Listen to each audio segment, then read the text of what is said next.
Now at 6, a former Neosho police chief passes away early into his retirement. Plus, Kansas strengthens its move over law after hundreds of roadside collisions. And the Girard Fire Department heads into fireworks season with the same struggle as many other stations, a shortage of firefighters. The 4 states' most watched news starts now. A beloved member of the Neosho Police Department has died. This is KOAM News at 6. I'm Dow Quick. The Neosho community mourns the loss of former Chief of Police Jason Baird. Baird served the Neosho Police Department for nearly 30 years. The loss comes after Baird's recent retirement from the force. In a statement, the Neosho Police Department says in part, quote, "Chief Baird's untimely passing is a tremendous loss to our community. While his retirement was brief, his legacy is vast, and it continues to inspire those who worked alongside him and those he served. Our hearts go out to his family, friends, and all who mourn him." The department says details regarding memorial services will be shared as they become available. Authorities have charged a Joplin man with murder for a March 2024 shooting. Alex Vega is charged with second-degree murder and armed criminal action. According to court documents, Vega is accused of getting into an argument with Travis Wyrick at their job at Hillbilly Pumping and Hauling. Vega allegedly went inside the office, then back out to his truck. That's when investigators say he grabbed a gun and shot Wyrick 3 times. Vega is currently in the Jasper County Jail with no bond. Kansas drivers should be aware of changes to the state's move over law taking effect today. Move over law previously required drivers to slow down or move over a lane for emergency, tow, and utility vehicles. Well, now the law requires drivers to move over if possible and slow down when passing any car with hazards or warning signals. The Kansas Department of Transportation reported that almost 1,000 empty vehicles were struck on the side of the road from 2018 to 2023. It's a problem that Cherokee County Sheriff's Office hopes the law change will address. So one reason why this law is so important is to try to help those vehicles that are just sitting roadside that might be broke down or just someone stopped to take a phone call, so that other motorists that are passing will safely move over. The Cherokee County Sheriff's Department says drivers will pay a $75 fine if they fail to move over or slow down to a safe speed. Pretty nice day out there. Let's check in with Chief Meteorologist Doug Heddy. Yeah, July 1st, so we've completed 6 months of 2025, and we've had a very wet past 6 months across the region. For the year, we're over 27 inches, average is 24, so we have a surplus, and most of this has been in April, May, and in June, so it'd be nice to dry out just a little bit, which we're going to do over the next couple days, and then it comes back, of course. All of our rain is shoved to our south northern parts of Texas. If you're getting out this evening, it looks pretty good. 80s, 70s, back into the 60s once again. We're still kind of 84 to 86-ish across the region, but at least we aren't dealing with this, the heat index that we've had to deal with so much over the past week or so. Temperatures will back down mid-60s by the time we get into the morning. We'll look at your 4th of July and holiday weekend here in just a bit. All right, we'll catch you soon. As that holiday weekend approaches, a lot of fire departments continue to struggle with a shortage of volunteer firefighters, especially in rural areas. One community dealing with the issue, Girard, Kansas. KOAM's Lonnie Walton talks with the fire chief and a resident about the issue. Plans are to get your kids and go watch some fireworks and shoot some off right there in the road. Jeff McLean is a military vet. He says July 4th is one of those holidays he just won't pass up. You know, I've got a good family, so we always like to get together when we can and just enjoy the company and fellowship. Now, the McLeans are one of the many families that will be popping fireworks this year, and hopefully they'll be doing it safely, because the fire chief of the city of Girard, Jeff Turner, says they've been busy also. Our department here, our run volume is up this year from last year due to, a lot of it's medical calls. And not only that, Chief Turner says more work and fewer workers. Most of the area, it's right now a shortage with volunteers across. It's not let alone local, but nationwide. Turner says volunteers help relieve the stress from the whole team when it comes to putting out fires. Maintenance wise, checking gear, making sure everything's ready to go. Turner says to avoid fire and just seek caution to begin with. Soak them in some water, make sure they're out. We have 2 paint buckets back there. We'll have water nearby, obviously. Got to have that around. As fire departments battle staffing shortages, they hope they don't have to battle increased hazards this 4th of July, and they're counting on us to do our part. Reporting in Girard, I'm Lonnie Walton, KOAM News. If you'd like to become a volunteer firefighter for the city of Girard, check out the link on our website. You see it there, koamnewsnow.com. The Kiwanis Club of Joplin is launching a patriotic flag display subscription program. A donation of $50 will get you a flag and a pole placed in your yard for 5 patriotic holidays like the 4th of July. Local Boy Scouts will help hang and take down the flags, and you have the option to keep them up all year if you so choose. The Kiwanis Club will also replace any faded or damaged flags. All proceeds from the subscription service will stay local and help fund the organization's various programs helping underprivileged children. So we want everybody to know when somebody walks out through this Cedar Ridge area or any other place in Joplin for that matter, on those patriotic holidays, they're going to look around and there's flags waving. The Kiwanis Club has a goal of placing 1,000 flags across the area. They say the program isn't limited to just Joplin. They're willing to place them in Webb City, Carterville, and other nearby towns. You can learn how to sign up on our website again, koamnewsnow.com. The Nevada Griffins take on the Sedalia Bombers in some evening Mink League action. John Dales has a preview coming up later in sports. But up first, experts warn about the impact an ancient poison can have on livestock. The Missouri Department of Conservation says it's the time of year to be aware of wild hemlock. It's potentially dangerous to humans, pets, and livestock. As KOAM's Ty Parks reports, it's particularly a concern for ranchers because it can be poisonous even after it's cut. This is 2S Angus Ranch, and they have a plan to deal with hemlock. In the early spring, we spray hemlock as soon as we start to notice the hemlock coming up. You'll see it before you see any other green plant in the early spring. It'll be the first plant that becomes green in the fields. So you try to get it then before it reaches the height of some of this here. Francis Skaliski with the Missouri Department of Conservation tells us that there are 2 types of hemlock in the 4 states. Both of them are poisonous. Hemlock is like the other toxic plant we have in Missouri. By that I mean everybody knows we have poison ivy, everybody knows how to avoid it, but hemlock is that plant that maybe we don't know it's toxic to the touch. We don't know it's bad for livestock, but it is found here, and if you have it on your land, you should remove it as carefully but as quickly as possible. Look for a hairless stem with purple spots or streaks. This is the most distinctive features of hemlock. It's especially towards the base.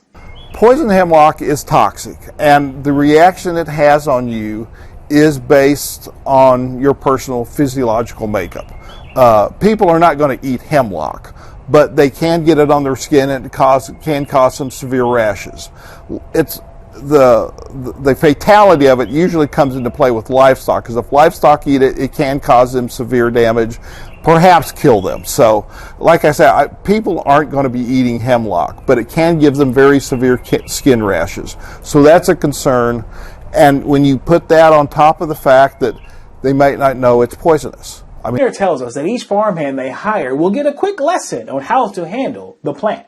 Every year, kind of in the spring, everybody sprays. We've all got sprayers either on our gators or on the tractors, and everybody starts spraying. And it's, don't be running through it on foot, stuff like that, walking through it, touching it, breaking it off with your hands. Just kind of some common knowledge about the hemlock is what everybody gets told. So, common knowledge tips for an ancient poison. Staying away from hemlock. Ty Parks, KOAM News. Experts go on to say you should never burn or compost hemlock. A little bit later, Pitt State gets ready for its 2nd annual Hispanic Music Festival, and they treated the public to a sneak preview. And our temperature staying fairly nice the next few days. We're going to look at the rest of the week coming up. Well, it definitely turned out to be a nice Tuesday for us today. Behind a cold front that we saw pass through yesterday, took the thunderstorms out of here. It also took the humidity out of here, so it feels better across the region.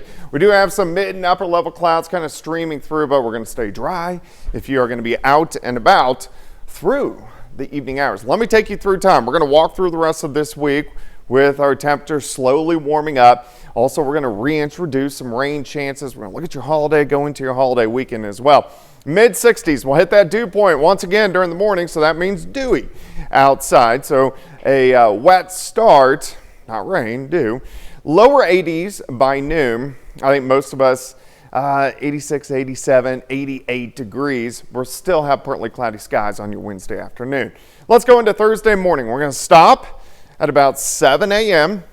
Upper 60s, so a smidge warmer of a start on Thursday. We get some random clouds, and we may get one or two isolated storms by Thursday afternoon. So we'll put in a very slight chance.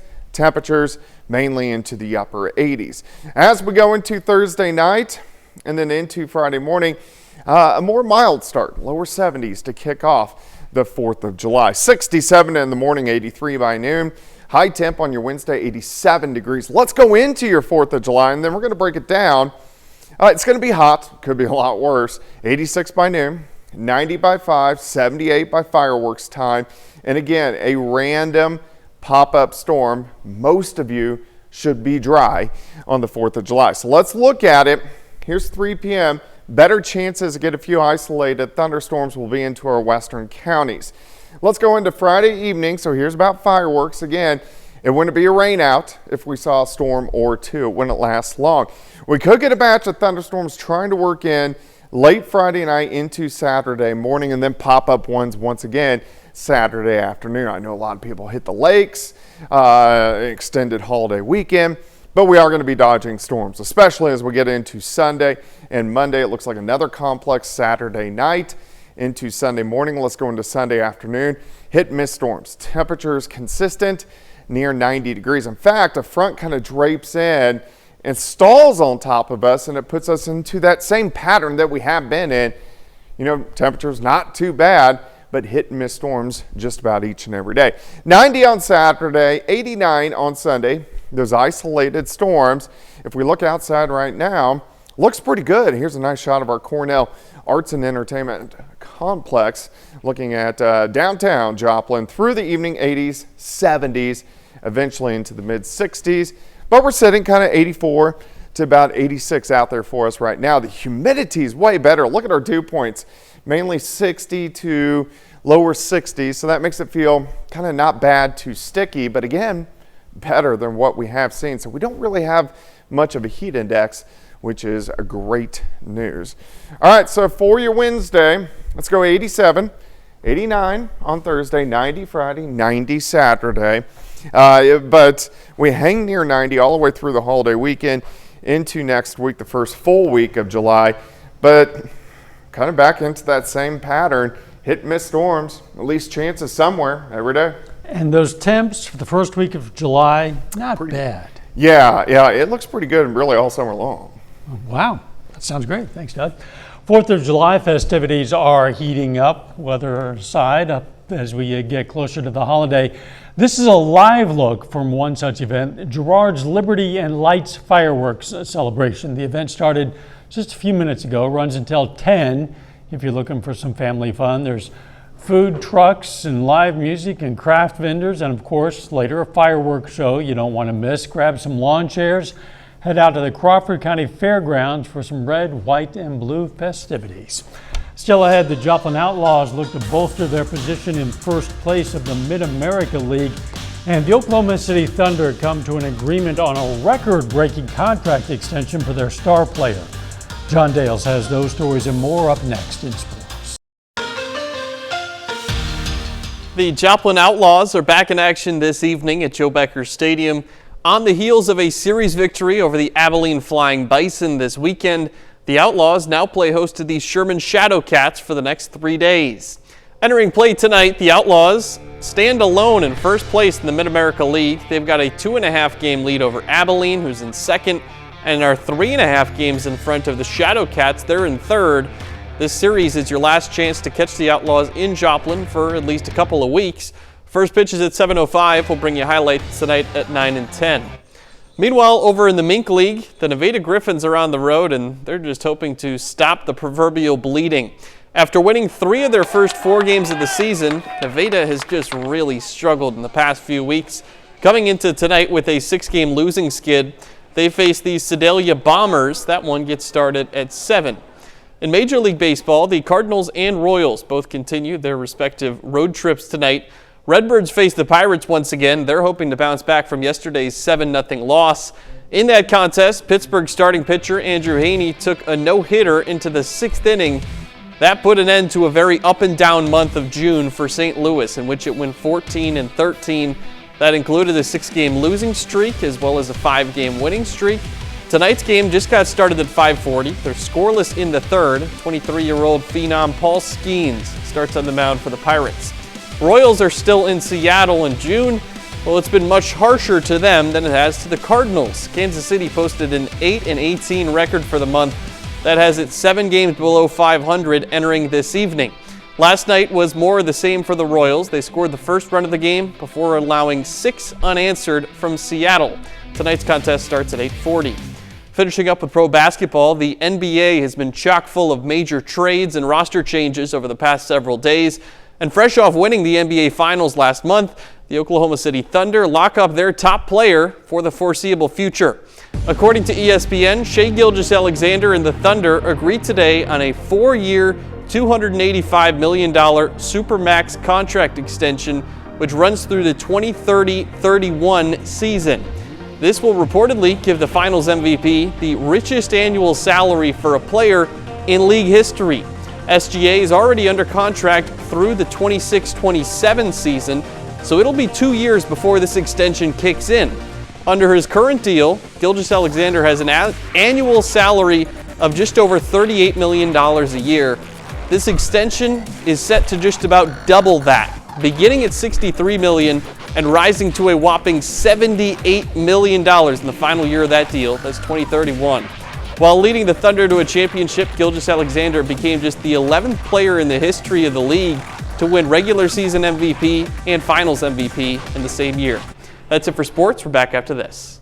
Here's a look at what's coming up on KOAM News at 9 on Fox 14. Worried about what others think?